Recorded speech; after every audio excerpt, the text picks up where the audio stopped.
In this video, I'll show you how to update your cast of characters in StoryTeller and in StoryCoach. When you first import your manuscript, it's important to tighten the character list. The cast of characters is used to create the character insights you'll find on the Visualize page.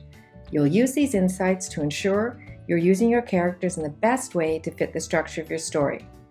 The more accurate this list, the more useful the insights are.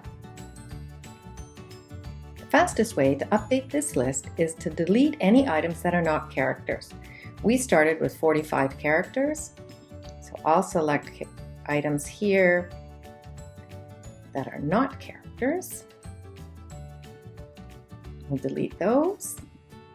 You can also merge characters, so Farley Mowat and Mowat are the same character, referred by first name and last name.